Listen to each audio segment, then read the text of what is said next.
Bonjour à tous. Donc, cette petite table ronde, cette conférence, notre thème, c'est le don du sang. Donc, je vous remercie d'être présent pour animer cette conférence. Je vais vous laisser chacun votre tour l'occasion de vous présenter. Prenez les micros qui sont juste en face, voilà, ils sont désinfectés. Non, mais ils sont opérationnels. Bonjour, merci pour cette organisation. Je suis le docteur Nathalie Josso, responsable des prélèvements à l'établissement français du sang, site de Bourg-en-Bresse. On n'aime pas bien les prélèvements comme ça. Oh, mais non, mais c'est juste un terme. Ah, C'est bon. un tel acte généreux. Bonjour à tous, je m'appelle Marie-Aude Baillet, je travaille au service communication pour le département du Rhône et de l'Ain. Et donc Lydia Auriol, au service communication également, pour le département du Rhône et de l'Ain aussi. Et puis quelqu'un aussi qui nous filme, qui est un de vos collaborateurs, je crois qu'on Voilà, peut également Bastien citer. Evan qui nous a rejoint il n'y a pas très longtemps pour faire son alternance au sein de l'EFS. C'est une alternance qui a du sens. Le don du sang, c'est quelque chose de capital. Comme le dit notre petit libellé, c'est un acte citoyen et solidaire. Mais ce ne sont pas que des mots. Parce que, comme on l'a mis en sous-titre, et je l'ai découvert en préparant cette conférence, en 1 heure, on peut sauver 3 vies. Est-ce que vous pouvez m'expliquer ? Alors, c'est un acte citoyen parce qu'effectivement, tout le monde en bonne santé de 18 à 70 ans peut le réaliser. Et il peut sauver 3 vies parce qu'à partir minimum d'une seule poche de sang, on peut au minimum réaliser 3 produits. Une poche de globules rouges, une poche de plaquettes qui est mélangée avec d'autres plaquettes d'autres donneurs et une poche de plasma. C'est pour ça qu'on parle en 1 heure, on peut sauver 3 vies. 1 heure, c'est à peu près la moyenne pour réaliser le parcours du don. Et les 3 produits minimum qui sont issus d'un don de sang. Alors justement, vous parlez de parcours du don. Moi, je décide d'aller donner mon sang, ce qui n'est pas gagné, parce que j'ai un peu peur de la piqûre, mais vous m'expliquerez après, vous me rassurerez. Comment ça se déroule? Alors, j'ai vu qu'il y avait même des camions par moment. Il y a des endroits où on peut aller à l'EFS, je crois. Enfin, comment se déroule un parcours d'un éventuel donneur? Alors, la première chose, c'est se renseigner où on peut donner. Effectivement, comme vous le soulignez, il y a de nombreuses collectes qui sont réalisées en France sur tout le territoire. Il y a des maisons du don. Donc, il suffit de se rendre sur un des sites de prélèvement. Au préalable, actuellement, du fait de la crise sanitaire, le rendez-vous a été préconisé pour que tout soit réalisé en toute sécurité pour les donneurs. Donc, on prend rendez-vous. On se présente sur une collecte mobile ou sur une maison du don avec une pièce d'identité, jamais à jeun chez nous. Il y a un enregistrement du dossier administratif. Ensuite, on voit un médecin ou une infirmière habilitée aux entretiens pour voir si le don n'est pas nuisible ni pour la santé du donneur ni pour le receveur qui va recevoir la poche. Donc, il y a un questionnaire au préalable qui est rempli. Et puis savoir les antécédents. Voilà, les antécédents, comment la personne se sent ce jour-là, c'est voir si tout va bien, si elle peut tolérer le don. En général, le don est quelque chose qui est un acte qui est tout à fait toléré, avec la précaution de ne pas venir à jeun et surtout bien hydraté et un jour où on est bien en forme. Ensuite, des équipes d'infirmières réalisent le prélèvement, mot que vous adorez, qui est réalisé avec des professionnels qui le réalisent tous les jours et plusieurs fois par jour. Donc c'est un acte, c'est une prise de sang, mais sauf que c'est un peu plus une grosse prise de sang, mais il ne faut pas avoir peur. Elle dure combien de temps? Le don en lui-même dure 10 minutes. C'est-à-dire qu'on est allongé, voilà, vous êtes installé. Il faut savoir que nos maisons du don sont climatisées. Donc, en cas de canicule, eh bien, ça peut être un endroit où on peut donner avec tout le confort. Et puis, bien sûr... Donnez vraiment envie. Hein, là. Et on a aussi il y a le Wi-Fi. Le parking qui est réservé pour les donneurs sur Bourg. La Wi-Fi, effectivement, pour les dons qui durent un peu plus longtemps. Ensuite, donc l'acte de prélèvement. Et une fois que le donneur a fini son don, il se repose un petit peu. On lui propose une collation. Le casse-croûte, bah oui. Voilà, la collation qui permet de se réhydrater, de récupérer. Et puis pour nous, voilà, que tout se passe bien. Vous savez qu'il n'y a plus de main maintenant dans les collations. Hein. C'était un peu une pratique un petit peu à risque, effectivement, de conduire à des malaises. Donc, ça a été effectivement arrêté depuis quelques années. Donc le donneur reste à la collation après son don et puis ensuite il peut repartir et bien sûr avoir une vie tout à fait normale après. Vous pouvez m'expliquer après l'itinéraire du don. Alors voilà, il a donné son don. Il y a donc une poche de sang.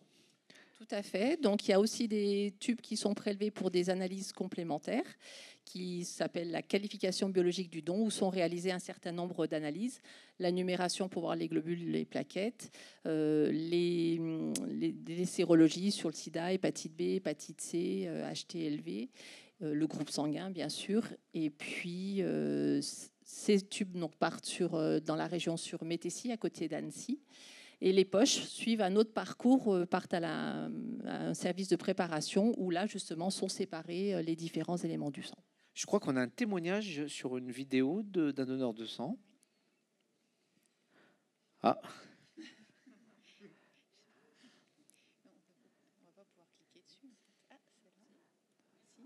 Partageons. Le vidéo d'Eliott. Je ne sais pas si ça part.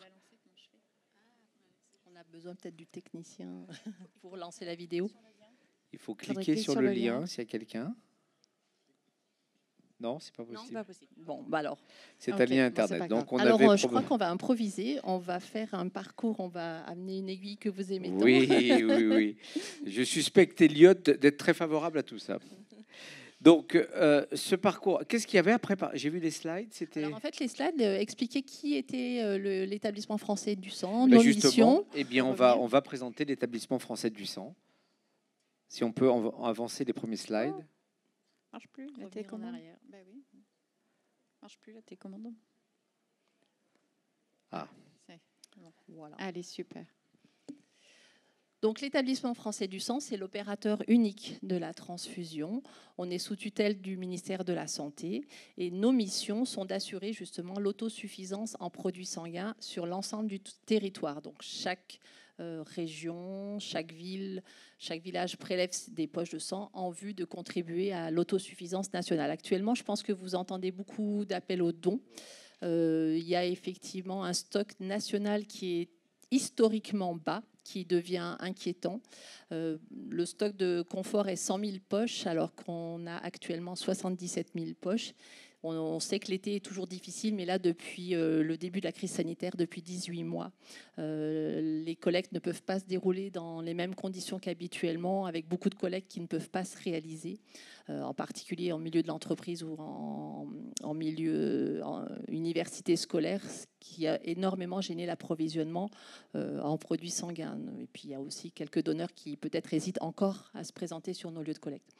Donc, actuellement, on invite vraiment fortement les donneurs à se mobiliser et encore plus sur les 3 semaines à venir, de manière à remonter le stock, que ce soit un stock confortable de 100 000 poches, alors qu'on n'en est que à 77 000, pour pouvoir assurer les besoins des hôpitaux. Donc, c'est notre mission première et ça contribue de soigner 1 million de patients tous les ans. Voilà. Et nous, avec les 100 000 poches, c'est 1 million de personnes soignées. Tout à fait. Donc, 100 000 poches, c'est le stock. Hein. C'est le stock. Voilà. C'est pas le nombre de produits prélevés. C'est le stock de confort. Et dans la région Rhône-Alpes, vous saviez à combien Alors nous, en région Rhône-Alpes, on a besoin de 1400 poches par jour. Par jour. Voilà, par jour. Et 10 000 au niveau national, chaque jour. Par jour. Donc s'il y a un jour férié, on est amputé de 10 000 dons. D'accord, pour soigner 1 million de patients qui attendent ces poches chaque jour. Tout à fait. On verra d'ailleurs après la répartition des besoins. Voilà. Tu peux passer à côté. Voilà. Donc en quelques chiffres, l'établissement français du sang, c'est ça. C'est 40 000 collectes qui sont organisées sur tout le territoire tous les ans. 1,6 million de donneurs tous les ans. 1500 hôpitaux et cliniques approvisionnés et donc 1 million de malades soignés tous les ans. L'établissement français du sang, c'est aussi donc un modèle éthique avec des valeurs qui sont au nombre de 4. L'anonymat, le bénévolat, le volontariat et le no-profit. L'anonymat parce que l'identité du donneur et du receveur sont seulement connues de nous. Lorsque le donneur se présente, bien sûr qu'il est enregistré avec une pièce d'identité, mais après, il a un numéro de don attribué, et après, il n'est au niveau des poches et des tubes que sous un numéro que nous, après, on peut retrouver. Le bénévolat, c'est donc un acte qui n'a jamais de rémunération, quelle que soit sa forme. Le volontariat, c'est justement un acte qui est librement consenti et sans aucune contrainte. Donc on est tout à fait libre, mais toute personne en bonne santé peut le faire. Et le non-profit, puisque le sang et les produits sanguins ne constituent pas des sources de profit. C'est bien de le rappeler. Donc voilà, les fameux en 1 heure, je peux sauver 3 vies, parce qu'on a 3 poches justement minimum qui sont issues d'un don de sang. Une poche de globules rouges, une poche de plasma qui est un petit peu jaune-orange, et une poche de plaquettes. Voilà, donc c'est à ça que ça sert, le don du sang, mais le savoir, c'est effectivement encore mieux. Quelles sont les répartitions des besoins? On dit souvent je sauve des vies, c'est en urgence, mais ce n'est pas forcément la majorité des utilisations, puisque la plupart des produits sanguins sont sur des transfusions qui sont programmées. C'est-à-dire qu'on sait que certaines chirurgies, certains actes nécessitent forcément des produits sanguins, donc c'est quelque chose de programmé, de prévu lors des hospitalisations, où on a aussi énormément de patients qui peuvent justement continuer à mener une vie normale, parce qu'ils ont une maladie sanguine uniquement par l'apport régulier de produits sanguins. On parle de myélodysplasie, ou alors quand il y a certaines maladies, des cancers, des chimiothérapies qui nécessitent ce type d'apport sanguin pour compenser les cellules qui ont été tuées, par exemple, par la chimiothérapie. Après, il y a les urgences relatives.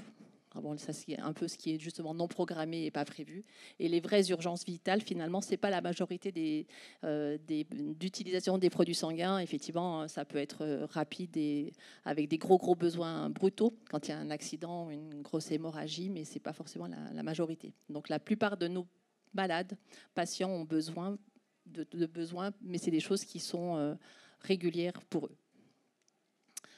L'utilisation donc, dans les pathologies, c'est 46% pour les maladies de sang et des cancers, 34% lors d'interventions chirurgicales, accidents, interventions programmées, des prothèses, voilà, des chirurgies cardiaques, et 20% pour d'autres utilisations de transfusion médicale, lors d'accouchement, lors de dialyse. Voilà. Donc, pourquoi on a besoin de donneurs et pourquoi il faut que ces dons soient réguliers? C'est bien, vous faites mes questions, c'est formidable. Voilà, parce que justement, à ce jour, il n'y a pas encore eu de recherche qui a permis de trouver un produit de substitution. On a trouvé des choses qui peuvent effectivement être des transporteurs d'oxygène, mais qui n'ont pas la durée de vie des produits sanguins. Donc la seule façon d'obtenir du sang encore à l'heure actuelle, c'est le don du sang. Et surtout aussi pourquoi les besoins et l'approvisionnement doit être régulier et qu'on doit avoir un stock de confort, parce que les globules rouges ne se conservent que 42 jours. Le plasma est congelé et utilisé dans les 365 jours, donc 1 an. Et il y a une petite boulette, c'est 7 jours pour les plaquettes. Voilà. On ne vous en voudra pas. Donc, pourquoi c'est important? Parce que justement, donc, il y a une durée de vie limitée des produits sanguins et qu'il n'y a rien d'autre pour remplacer à l'heure actuelle. Si effectivement 96% des personnes interrogées sont favorables au don du sang, il n'y en a que 4% qui passent à l'acte. Alors, quelles sont les réticences? On entendait une première, c'est l'aiguille, la peur, voilà. Mais voilà, la peur peut arriver à être maîtrisée, et vous êtes vraiment dans les mains de personnes qui le réalisent et qui réalisent cet acte-là au quotidien. Donc, et vous me disiez tout à l'heure que le Covid avait aussi perturbé un petit peu le don du sang? Pas qu'un petit peu, c'est peu dire, oui, énormément, parce que déjà il y avait les confinements qui empêchaient aussi la libre circulation, donc très vite on a eu l'autorisation de pouvoir laisser l'accès à nos lieux de collecte. Il y avait des salles qui des fois étaient aussi fermées, on n'a pas pu collecter en entreprise puisque les entreprises étaient pour certaines fermées, ou les donneurs potentiels en télétravail, les universités étaient fermées, donc, et puis il y avait quand même cette crainte de se retrouver dans des lieux avec d'autres personnes, bien que nous, on ait mis en place très très rapidement, dès le début, le protocole voilà, qui était dans les exigences avec masque, gel hydroalcoolique à toutes les étapes, distanciation et rendez-vous. C'était la grande nouveauté, les rendez-vous. Donc si je suis bien tout ça, effectivement, je pense que tout le monde connaît l'utilité du don du sang, elle n'est pas démontrée, et c'est donc tout un travail de communication, c'est pour ça qu'il y a un service de communication aussi actif, je suppose, pour faire venir les gens, pour qu'ils surmontent la peur ou la crainte. La peur, c'est un peu excessif, donc la communication, elle est orientée vers ça. Oui, tout à fait. Et c'est aussi ôter des idées reçues. Moi, je fume, je ne peux pas donner mon sang, mais ce n'est pas forcément vrai. Je suis tatouée, je ne peux pas donner mon sang. Je ne peux pas le donner pendant 4 mois seulement. Mais en général, on s'auto-contre-indique. Je prends un traitement, je ne peux pas donner. Tout dépend quoi. Tout dépend de la pathologie. Il y a plein de gens qui aussi ont des idées reçues sur le don de sang. Et justement, au niveau communication, on essaye de faire passer les bons messages, de faire des sensibilisations en entreprise, de participer à des journées comme celle-ci où les gens peuvent venir à notre compte, poser les questions qui les tarabiscotent et puis peut-être enlever un doute et pouvoir faire en sorte que la personne vienne sur nos collectes. Donc toute l'action de la communication, elle est venez, quoi. Et quotidiennement et régulièrement surtout, parce que c'est 10 000 poches par jour, sur toute la France. On parlait de 1400 en région Auvergne-Rhône-Alpes, mais c'est tous les jours dont on a besoin de produits sanguins. Donc tous les jours, on a besoin de donneurs sur nos points de collecte, sur la région et sur tout le territoire. Oui, on verra un petit peu plus tard après, effectivement, le nombre de dons possibles par personne. On va peut-être avancer parce qu'il ne reste plus beaucoup de temps. Il faut donc avoir... On a des donneurs qui viennent effectivement qu'une seule fois et qui ne reviennent pas pendant l'année ou même depuis plusieurs années. C'est dommage. Voilà. Donc effectivement, il faut peser donc, les plus de 50 kilos. Plus de 50 kilos, être donc majeur et de 18 jusqu'à la veille du 71e anniversaire. Venir avec une pièce d'identité, pas à jeun, en bonne forme. Donc, vous avez les intervalles, effectivement, entre 2 dons de sang, on peut donner toutes les 8 semaines, donc ça fait à peu près tous les 2 mois. Les dons de plasma, c'est tous les 15 jours, et les dons de plaquettes, toutes les 4 semaines, avec les intervalles entre les différents types de dons. Mais déjà, on parle essentiellement du don du sang. Et si je peux me permettre, on peut donner plusieurs fois par an. Les femmes peuvent donner jusqu'à 4 fois, non, je ne l'ai pas marqué. Et les hommes 6 fois par an, en respectant ces délais d'intervalle entre chaque. Bien. Prélément. Et la fameuse collation, on a déjà évoqué les étapes. De toute façon, vous nous avez convaincus et j'espère que grâce à cette présentation, le plus grand nombre viendra rejoindre vos points de collecte. Moi, je suis rassuré. Je fais plus de 50 kilos, donc ça me rassure. En fait, venez partager avec nous cette expérience. Mais nous allons surtout inciter le plus grand nombre à venir le faire. En tous les cas, je vous remercie pour cette présentation extrêmement claire et efficace. Et puis, effectivement, c'est vraiment un acte citoyen et solidaire.